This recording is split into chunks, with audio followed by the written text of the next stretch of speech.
Hey everybody, welcome to another episode of Breaking Cinematic Universes. Haha, 5 weeks in a row, I have not screwed up the title since the first week. That is a pat on the back right there. You jinxed yourself. Next week, it's going to flub like crazy. Nope. But while I do this show, and Patrick is kind of mad at me for this, while I do this show, I also have the Stanley Cup playoffs on my office TV. So it's not directly in my eyesight, but it is off to the right. So I may glance my head every so often and see how the Lightning are doing against the Columbus Blue Jackets. You know what? Out of every, if you think about it, out of every sport who's coming back during the pandemic, hockey's the one that is 100% covered when it comes to pandemic responses. You got your face covered, you got your gloves on. I mean, as long as you social distance, taking that stuff on and off, you're playing a safe sport where the others, you're crashing into people and there's transitions of sweats and such that in this case, there's still sweat. Hockey, dude.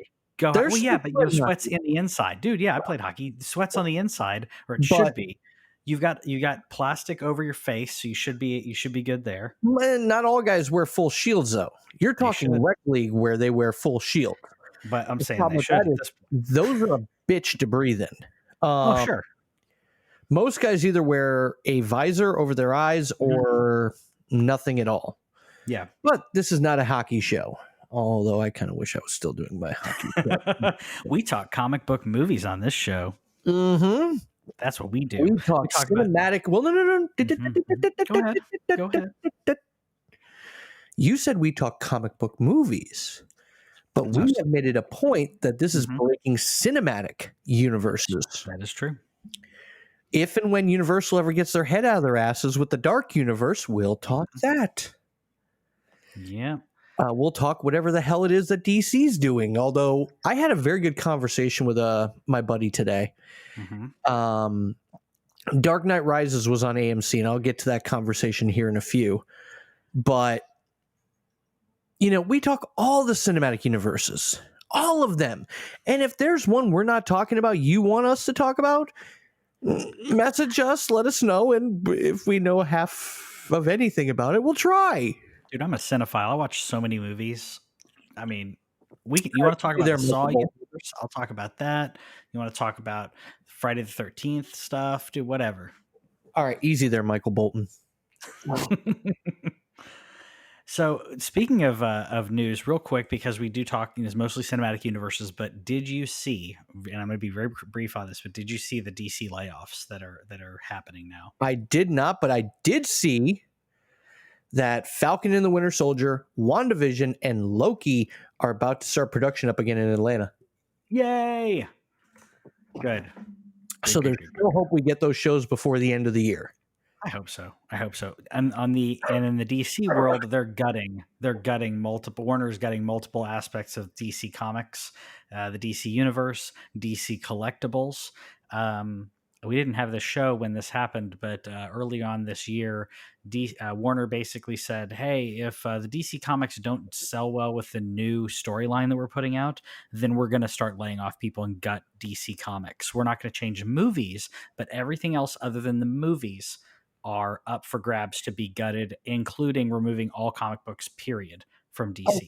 Okay, I'm going to go ahead and into this real quick before we defend our one guilty pleasure movie and draft our ideal MCU X-Men roster. Yeah, let's do that. Me and my buddy, we're talking about Robert Pattinson as the Batman.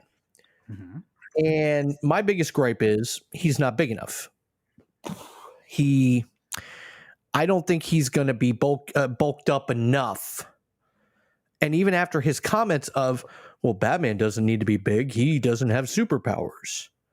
Yeah, and I'm like, yeah, then you need to be big. Here's the thing. Let me go into analytics. Oop, probably helpful to put my ringer off on my phone. Yay, lightning tied it up. Here's analytically looking at why Batman has to be big. Now, Patrick, you're not a small guy. You're not a. I'm not tall. I wouldn't say you're a Jason Raleigh, our buddy who is one of our cosplayers who's in damn good shape. Probably the best shape out of all of us. Let's be honest. That's true. That is true. you're not that level, but you're not quite my level. You're kind of in the middle. Mhm.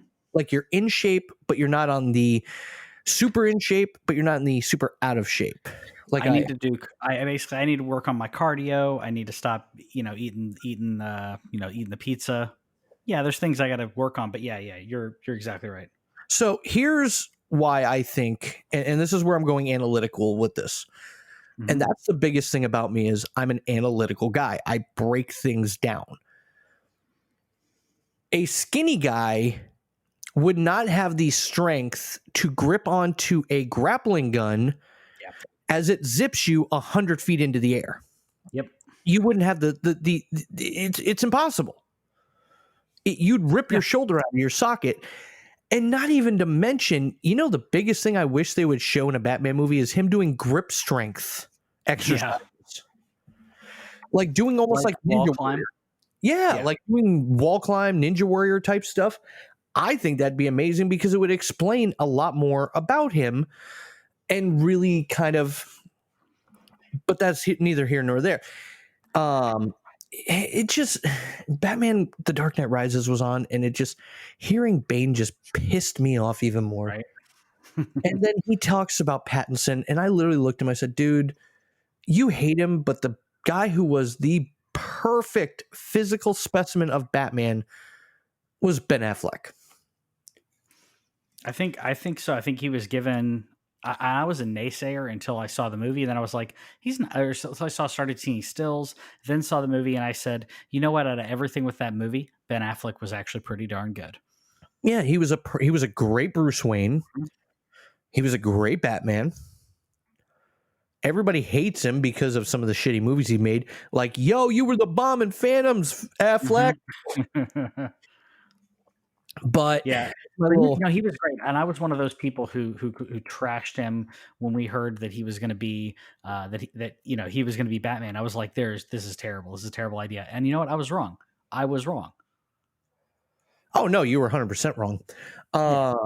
Not that I like to poke, when you're wrong, but Yeah, you do.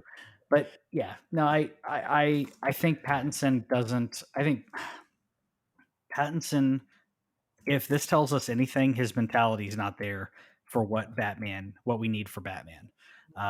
He's not in the state that he needs to be in to play Batman. If he doesn't understand how Bruce Wayne would do anything and everything to make sure that the fact that he doesn't have superpowers isn't part of the conversation, because he is physically, mentally, emotionally, and every level able to keep up and best every single one of the other Justice League members. Even though he has no powers, he's able to keep up with him in a fight. That's going to take strength. He's going to be able to run and fight villains and not tap out because he's out of breath. That's cardio. This man would be training 4 hours a day. Come on. No, he'd be training like 8 hours a day. Let's be honest. By the way, you remember the show Scrubs? Yeah. Okay, I got something for you. Just because of your Affleck first impression. Yeah. Wrong. Wrong. You're wrong. Yeah, basically. So, and here's the other part of that argument we had. Well, not even argument, discussion. You know what's wrong with the DCU? Actually, let me rephrase that. That could be a long show. My giant list. Hold on one second. Yeah. The biggest problem I have with the DCU, I don't care how much Christopher Nolan says he was a comic book fan. He wasn't. He was talking out his ass. Yeah, he was not a fan. Because the liberties he took with Bane, with everything, it screams, I have no respect for comic books. I just want to make an artistic superhero movie. Yeah. But here's the difference. You look at all the DCU issues they've had. Then you look at the MCU. You look at guys like James Gunn, Taika Waititi, Joss Whedon, the Russo brothers. These are guys that love comics before they even started directing films. Like Joe and Anthony Russo straight up said they would come back to the MCU for one movie and one movie only. Yep. Secret Wars. Yep. the fact they know that and the fact they love that comic so much, that tells you everything you need to know. Yeah. Yeah. They know the source material. They're fans of the source material. And they did a bang up job with what they were given, and they don't have to come back. They get that choice. That's what job security really is. You get to choose whether or not you want to do the job that's put in front of you. That's job security. And in this case, they don't want to do it, so they're saying, here's the way you can get us back. That being said, that's what they're saying now. That does not mean that if they start doing a movie that we're going Secret Wars, because they could have gotten some negotiation where they're like, all right, well, you're going to do these 2 movies, then we'll talk Secret Wars. There's always a negotiation going on the back seat. Always. Yeah. But you look at the DCU, I don't think guys are fans of comics. I think Snyder, maybe. Snyder's all about the visuals. He To is. him, yeah, he likes. I will say he liked. He was a fan of 300. I don't know. It's kind of. I mean, before the movie came out, that's kind of almost niche to say I like this. It's Frank Miller, but it's not Frank Miller's best. So I don't know. I think he knows he likes comics enough, but does that mean that he likes? Maybe he's a big fan of maybe the Batman the animated series, and he hasn't read a lot of comics, but he's watched a lot of that. I don't know. All right, I'm not going to try to pull a card here, but he definitely can't go deep in these conversations. All right, so now we are going to get off of our high horses, and we are going to pick a comic book movie that is a guilty pleasure to us, and we'll pull this one out every so often. I had a list, by the way. I was like, I don't know which one I want to talk about, but we could do this multiple times. So this week's iteration of Guilty Pleasure Theater, I'm going to go first. Because this is one, when I first saw this movie, I didn't even know it was a comic book. I didn't. But it is a guilty pleasure that I have found myself every so often going back and watching. I think most recently about a year or 2 ago. And that movie... All right, are you ready for this? Yep, do it.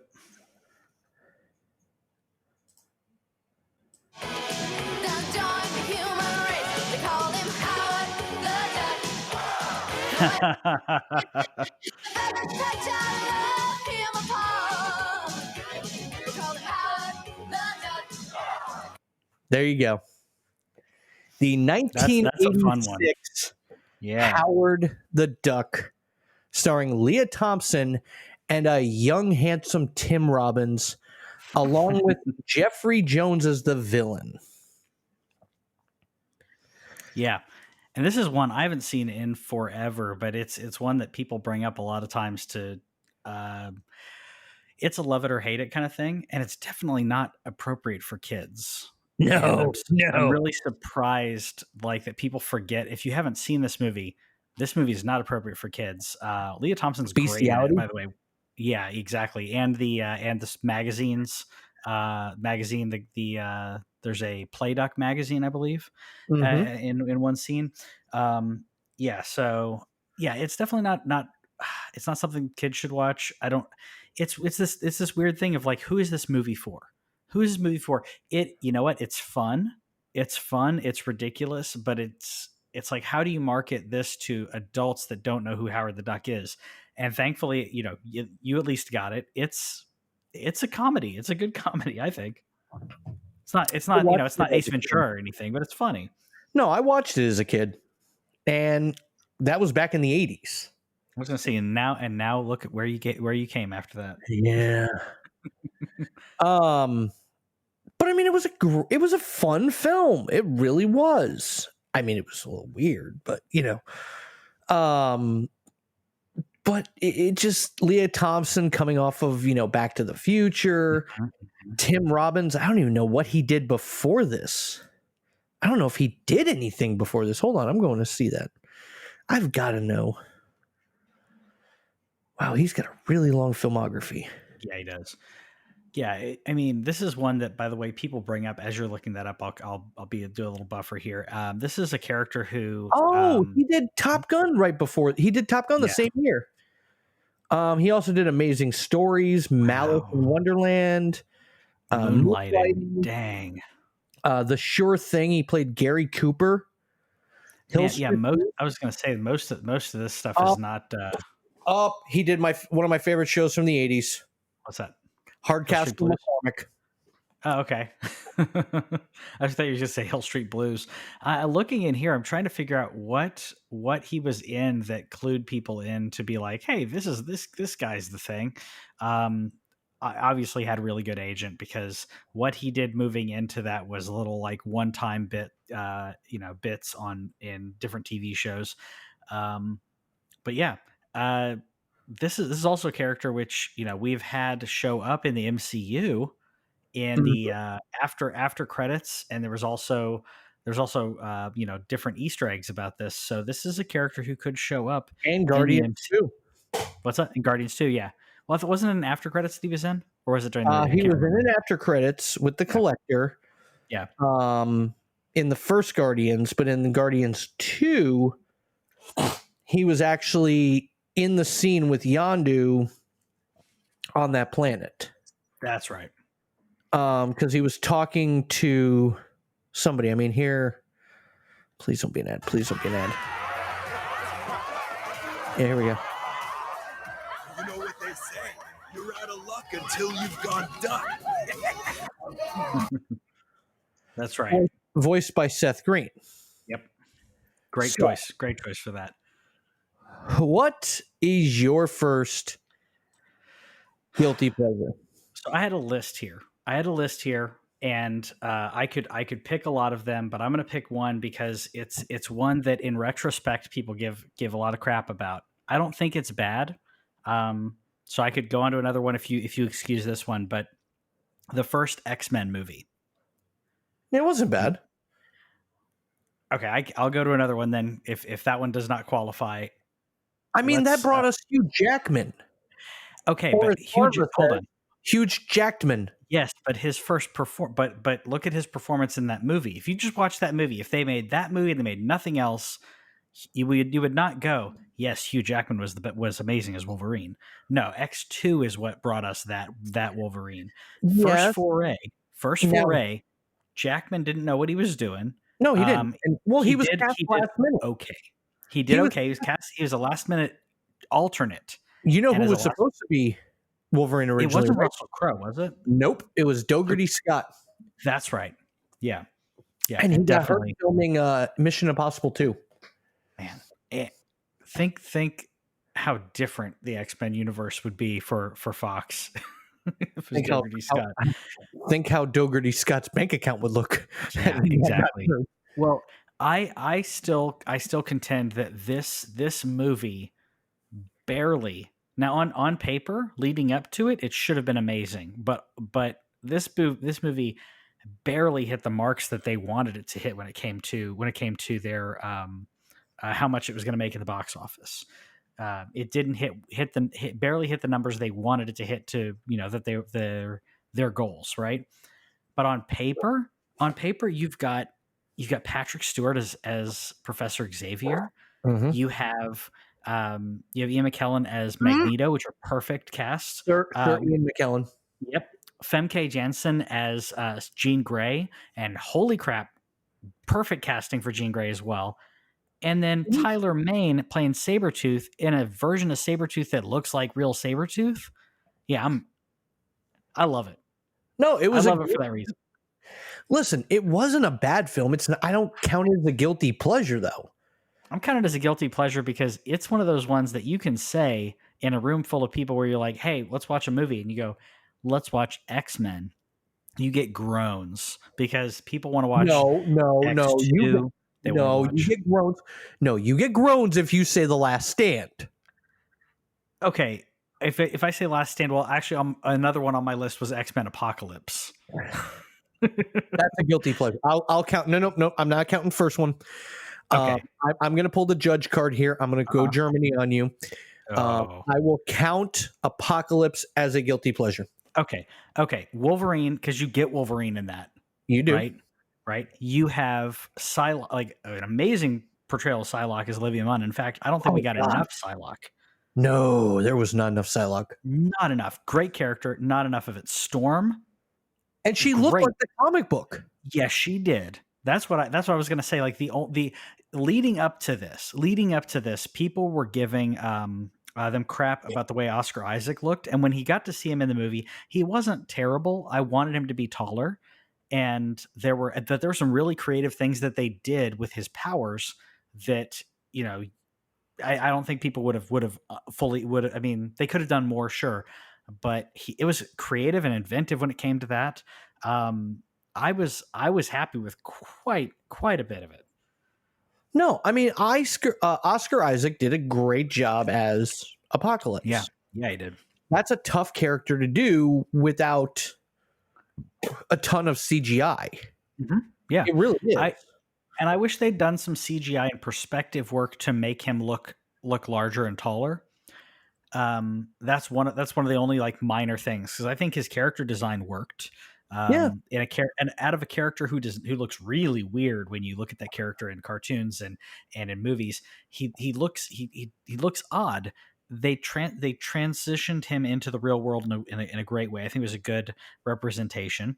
I just think he should have. I mean, I would have had him towering very much like Thanos, maybe not quite as tall as Thanos, but in a way that Thanos walking around, it doesn't look like he's just awkwardly CG'd, but he is not human. He is not the size of a human. He should be bigger.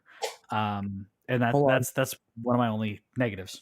Hold on. I'm going to a marvel.fandom.com, and it has a height scale for Marvel characters. So let's see here. Awesome.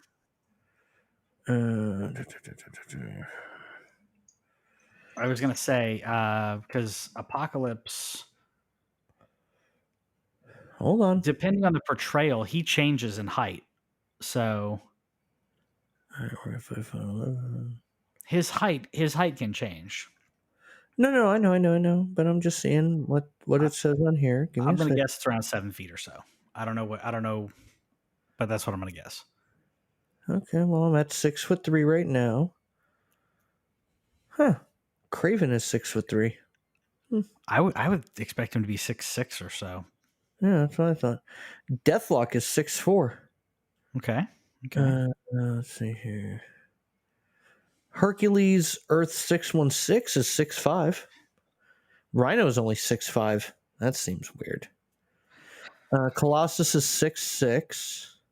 Yeah, I would expect. I would imagine Rhino is like at least 7 feet. Iron Man, including armor, is 6'6". Including armor. Okay.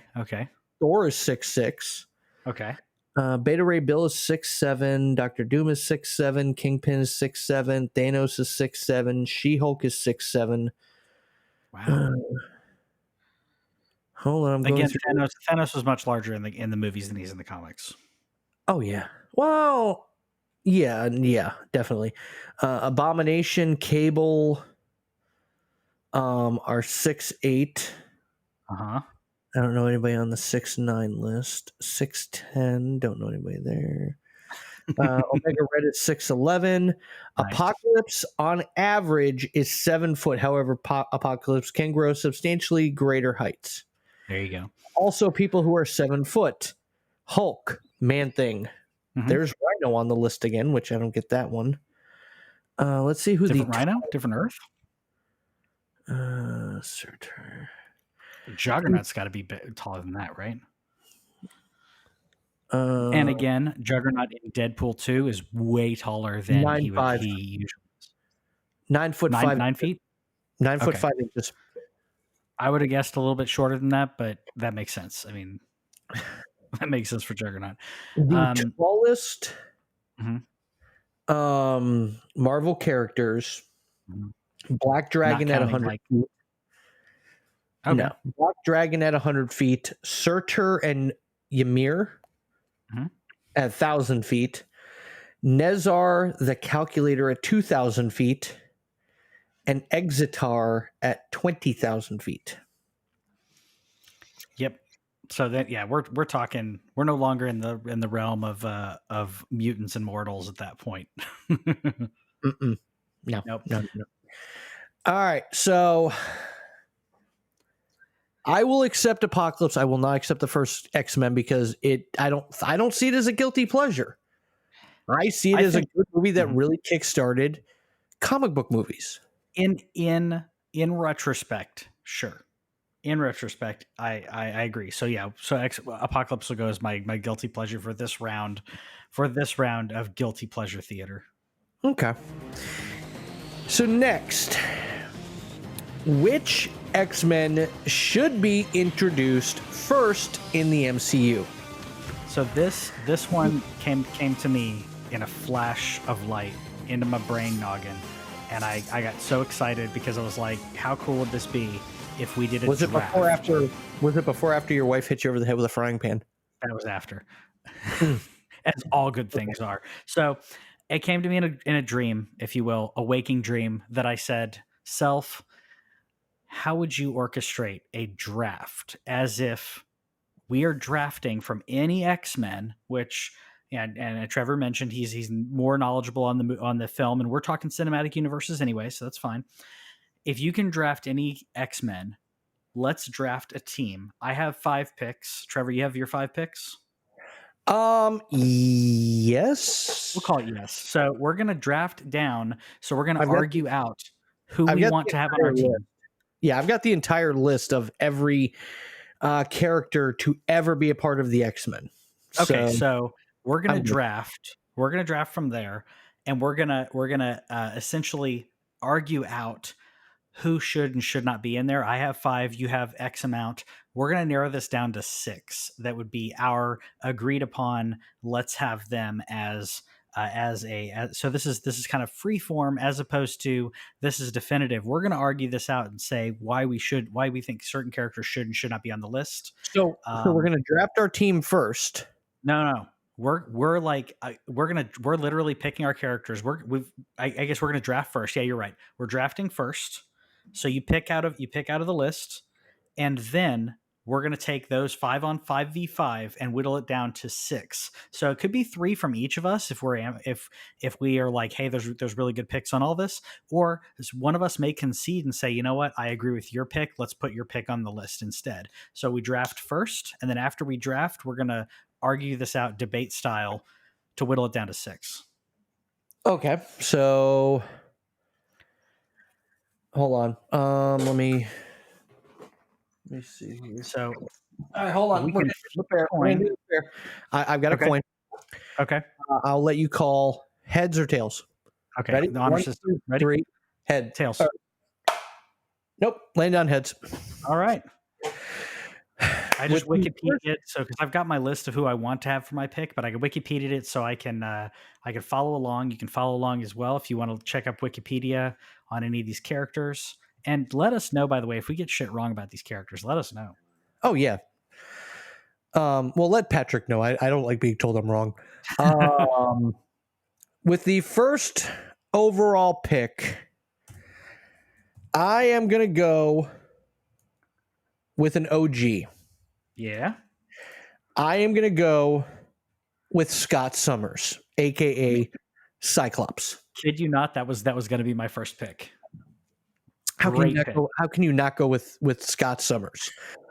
I like Ty Sheridan's portrayal of him in the prequel universe.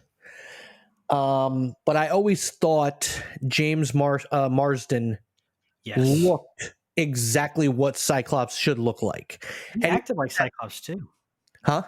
He had a great persona as Cyclops too. Like other than Wolverine coming in there and wrecking shop and and making people question leadership, Summers was a great leader in that. Whoa! It's me. How do I know? You're a dick. Okay. All right. With the second overall pick, Patrick. Okay. I have quite a bit on here. But I feel like there some of these that I queued up, I think not only are ones that I want, but I also feel like they're gonna work in the MCU. They're natural. And that's why my second pick, or sorry, my first pick, which is the second pick of our list, is Storm. Storm. Okay. Great, only amazing, powerful mutant. Also connected to Black Panther. Connected. I mean, the two get married. Spoiler alert. So perfect to bring her into the foray.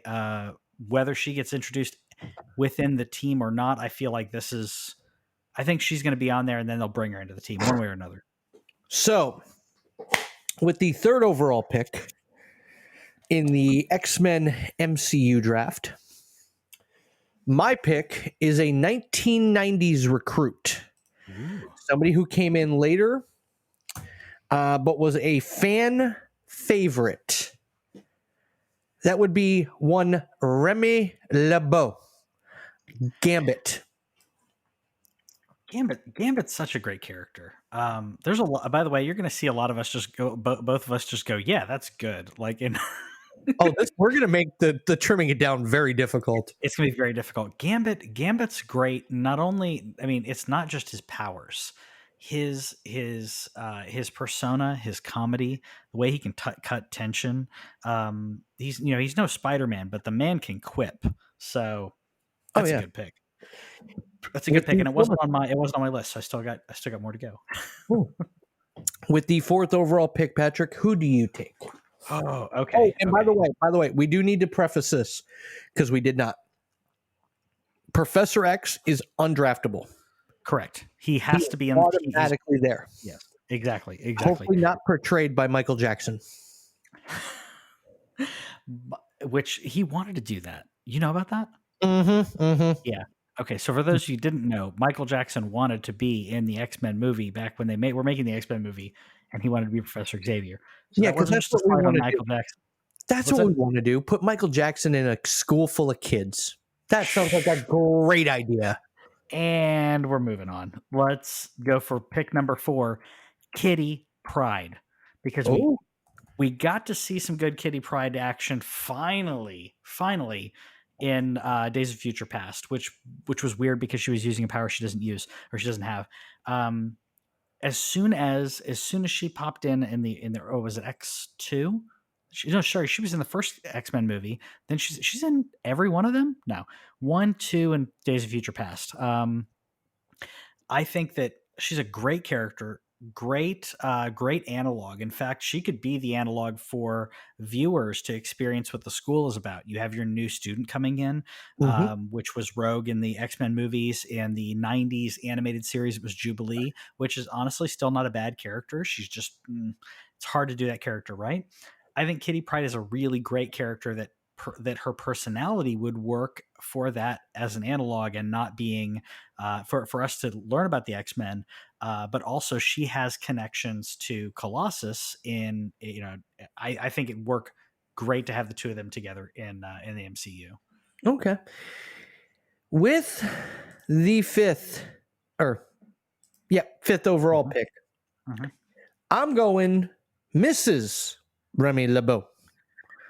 I'm going Rogue. Good.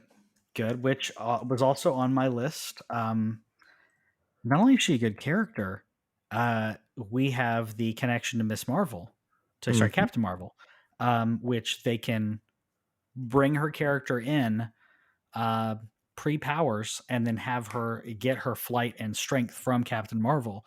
So it's another one that works. Gets her? What's that? Is that where she gets her powers? Yeah.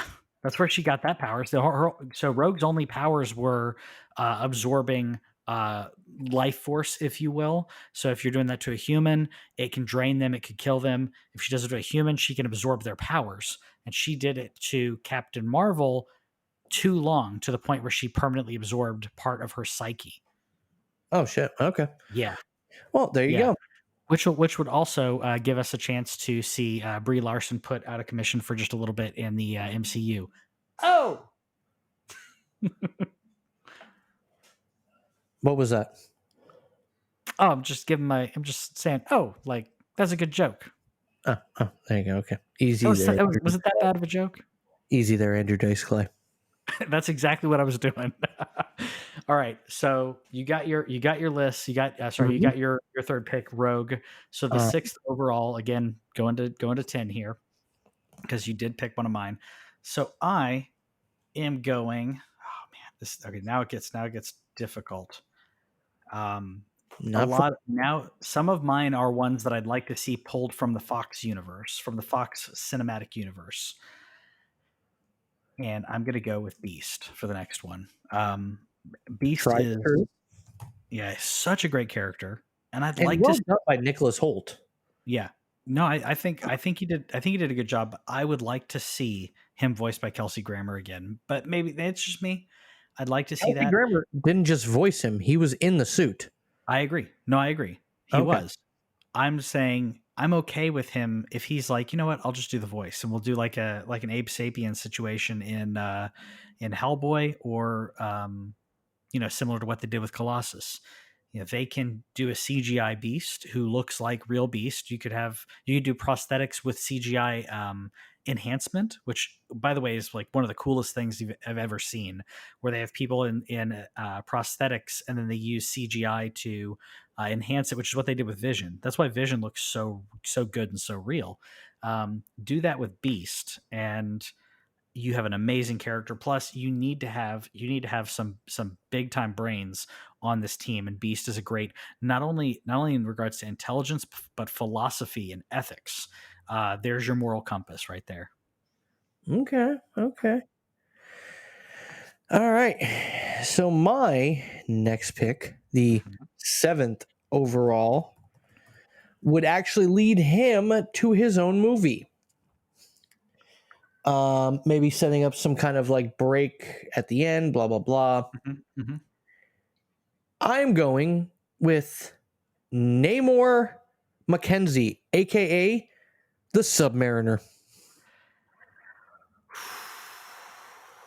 So technically, you are correct. he teamed up as a more recent recruit. So I can't say no to it because I'm like, oh, he's technically he did enlist at some point. In the early 2000s. Actually, Yep. to be exact, it was Uncanny X-Men number 513 in 2009. All right, because you got Wikipedia. I do. Yeah. So Namor needs to have his own movie. This would be his something, introduction honestly. to the Actually, MCU. what was that? Could be his introduction to the MCU. Well, that's what I was going to say. And legally, in order for him, legally, Submariner Namor cannot be in his own movie right now without basically approval of Universal. But they may be able to negotiate an appearance. So putting him in X-Men may be a way to dip their toes in the water to say, hey, the character's showing up. He may not have his own movie, but he's showing up. So it's an interesting pick. All right. Well, that's my seventh pick. Who right. is your fourth pick? Well, we already talked about him earlier on the show. And Batman? yes. When did Batman join the X-Men? Oh, I wish. No. He couldn't get along with the kids. Come on. Like he's good if it's like extremely structured, but maybe that's who Michael Jackson wanted to play. Batman? Yeah. I mean, he's got kids around him. He does, but like Batman is like the most regimented. Like if you don't follow these rules as under my roof, it is not going to work. And I don't think that works for X-Men. You got to have some freedom in there. Other character, we mentioned him earlier on in the show. And if they both end up on this final list, I'll be very happy because Colossus showed how great he was in Deadpool and Deadpool 2. We got to see how great the character is. Mhm. I would say take him, put him in, bring Kitty Pryde in. There's your love connection in the movie. You just little bits of a tendering romance that will blossom. These two characters would be perfect for great on-screen chemistry, great history with these characters. And Colossus was one of the Deadpool movies were great, but Colossus was amazing in those movies. No, he was, and I'll back you up on that. So my final pick, and it could be a way to blend universes. Okay. My final pick is Cable. Ooh. Right off the bat? It'd be a way to bring Deadpool into the MCU. You can bring Deadpool into the MCU without how do you bring Cable in? Because How do you bring Cable in here's the thing: when you haven't? they What? can't do another origin movie of the X-Men. No, they can't. But They okay. could have already been operating. Okay, who are Cable's parents? Jean Grey and Cyclops. Not Jean Grey. Who are his Jean Grey's clone. parents? So we are not only bringing in the child of two X-Men, we're bringing in the child of a clone, Madeline Pryor, instead of Jean Grey, and we haven't even brought in Jean Grey. So Okay, hold on. that was my next pick, anyways. Was Jean Grey. So Okay, let me but change. let's talk Cable for a minute. Jean Grey is my final pick, but Cable. Oh, nope. I changed my pick. Okay. I changed my pick. I'm going for a 1980s character. Okay. I'm going Forge. Ooh, that's a great pick. That's a great pick. And again, another character we only got to see a little bit in the X-Men universe. Forge is a great character. If you can't bring on Cable, bring on Forge. Yeah, I'm cool with that. He won't spoil the ending for everybody when it comes to the future. Wait, he was in one of the movies? Yeah. Which one was he in? Days of Future Past, right? Days. Yeah, I think you're thinking Bishop. Oh, that's right. Yeah, that's right. I thought it was. Yeah, you're right. Bishop was in there. Why am I thinking? Yeah, Bishop was in there. Sorry. Forge. I don't know why. Like I've. It's been forever since I've seen Days of Future Past, and it was like a blink and you miss it moment. So for some reason, I thought it was Forge. No, Bishop. You're right. Yeah, Forge has superhuman intuitive talent at inventing, genius level intelligence, various mystical abilities, and is a skilled marksman. Yep. And an old school Native American medicine man. Mm-hmm. Forge is a great character. I don't know. Spank me if you want for the miss on Forge versus Bishop. Like that's barely in the movie. I don't want to spank you ever. Come on, somebody spank me. Ever. Yeah. So we have our list now, and by the way, I've got that in our Google Doc. If you need to, you haven't done your shit yet. Yeah, I have. Jean Grey. Oh, Jean Grey, that's right. Okay. Jean Grey. I was going to pick her anyways. That's why you picked Cable. I'm like, well, I'm going to pick Jean Grey anyways. So, Jean not only being early on in the X-Men, she's a great buffer for Cyclops. She's a yin to his yang. Also allows for Professor Xavier's talking about like the telepathy, telekinesis aspect of what they're doing. And Jean is almost like, she's the kind of the junior aspect of that. She's crazy powerful, but she's not as versed as Professor Xavier, and technically Xavier's more powerful than her when it comes to telepathy. But that would allow us a nice buffer for Colossus. Sorry, what? What? Nope. We've seen too much Jean Grey.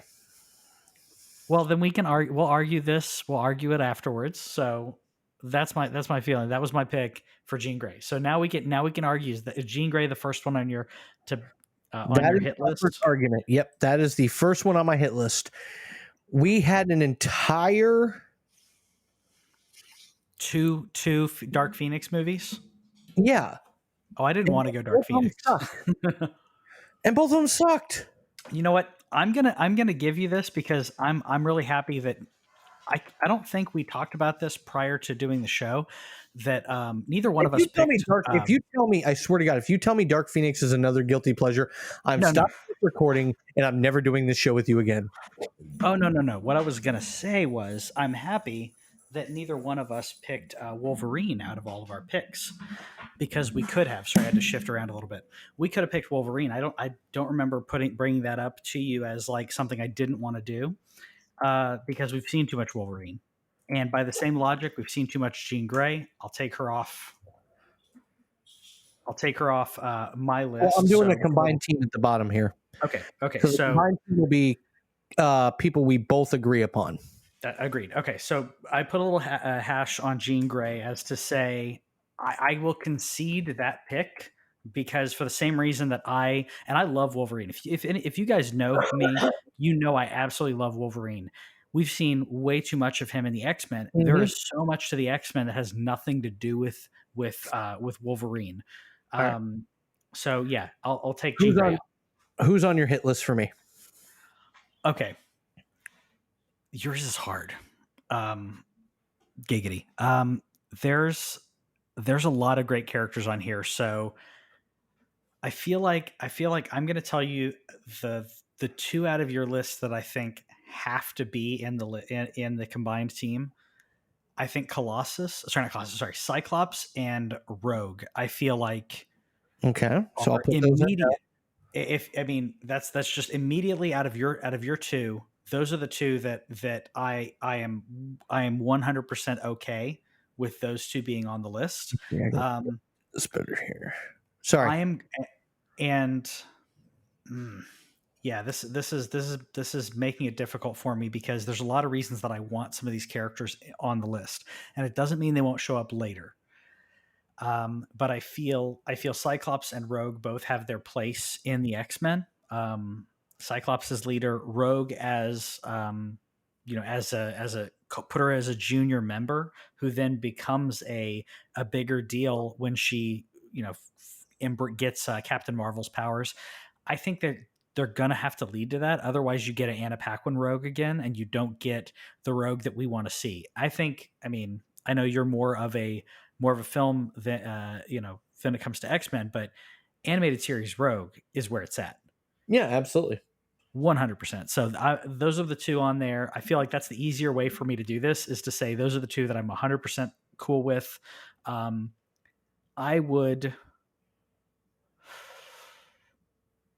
feel like I want to take Gambit out. I love Gambit, but I feel like either Gambit or Submariner, I feel like should be on the chopping block.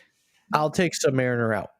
Okay. So take Submariner out. That's our one out of we're conceding. So far this is civil. So I'm good. On who on my list do you think? Is there one or two that you're like 100% I agree, put them on the list? I say Storm. Okay.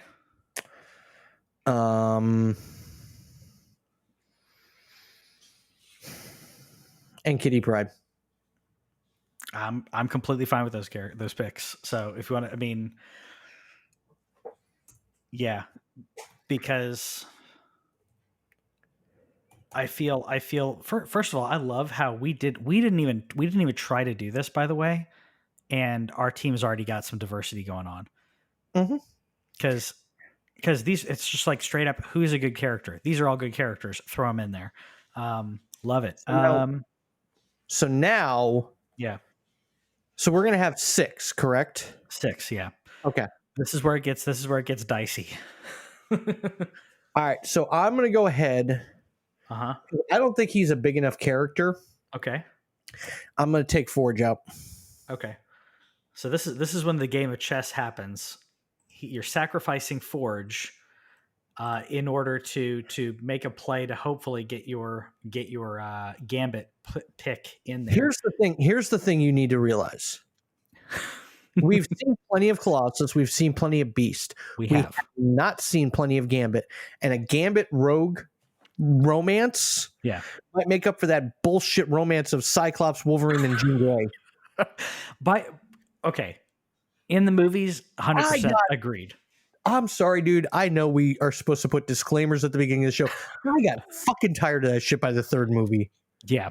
I am, and like I said before, I love Wolverine. Wolverine's like one of my favorite characters in comics, period.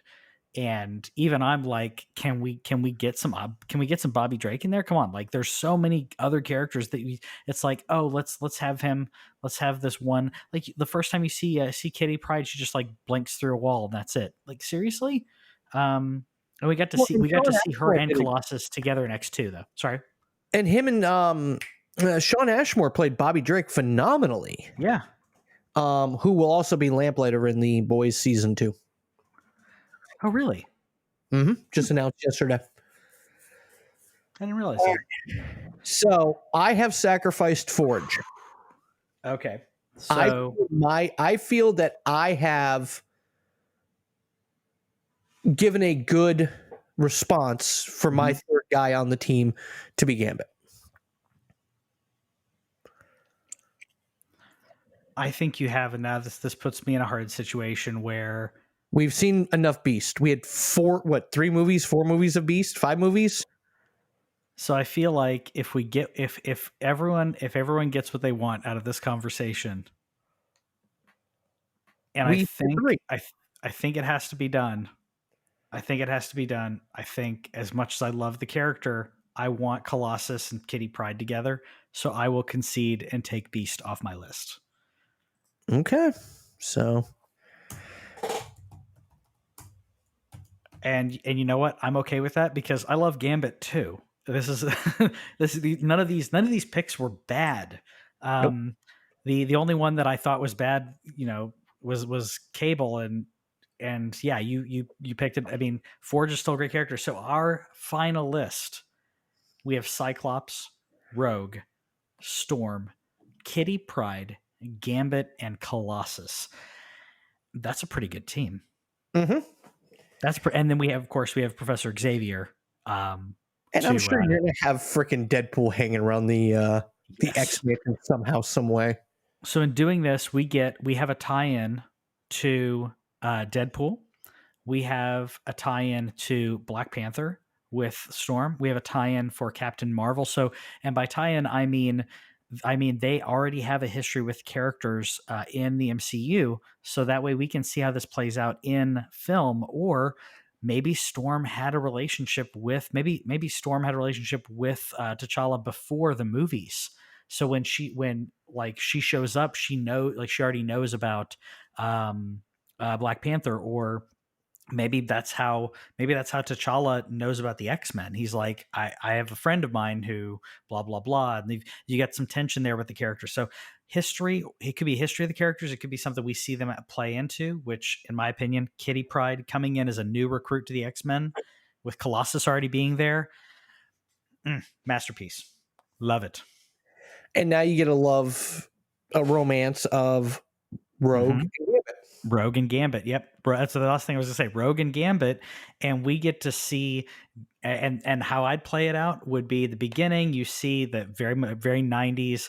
Gambit's been flirting with her. He's being respectful, but he's making his intentions known. Calling her Cherie and everything. And then she goes absolutely bonkers, taking Captain Marvel's powers. And then you have the tension of like, what do I do with Gambit? Man, that'd be so cool. I'd pay to see this movie. I would pay. Of course you would. Make the movie. That's a pretty good list. I think that went well, and it didn't get as dicey as I thought. I thought we would get more angry about our picks. No. I mean, like I said, I really only know the cinematic iterations and the animated 90s show cartoon. Yeah. So my knowledge is very low, but I wasn't going to pick Jubilee because to me, Jubilee's powers are fucking useless. They're kind of laughable. And I'm glad you didn't pick Morph because, I mean, come on. He was just animated character only, wasn't he? Yes.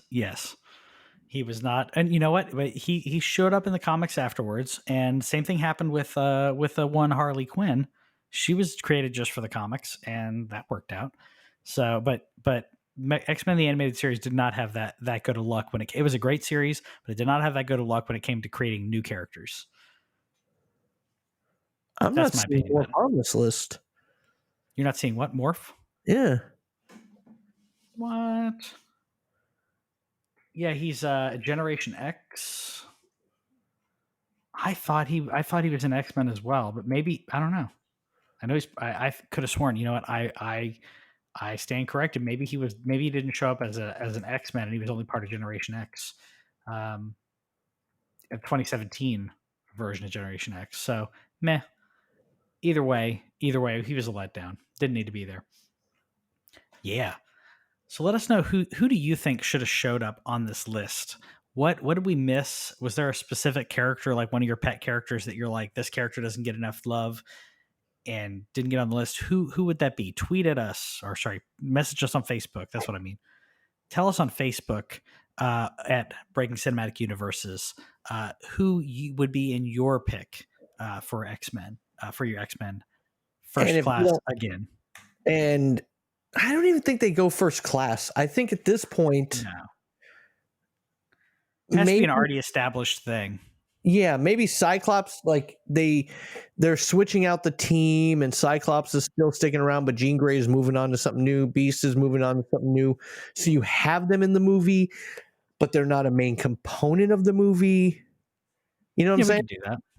Yeah. Or they could be doing like a B team-esque mission where they're like, oh, we've got, they're handling things at the satellite school. You know what I mean? Like they're bringing up a new school in such and such, so they're not here.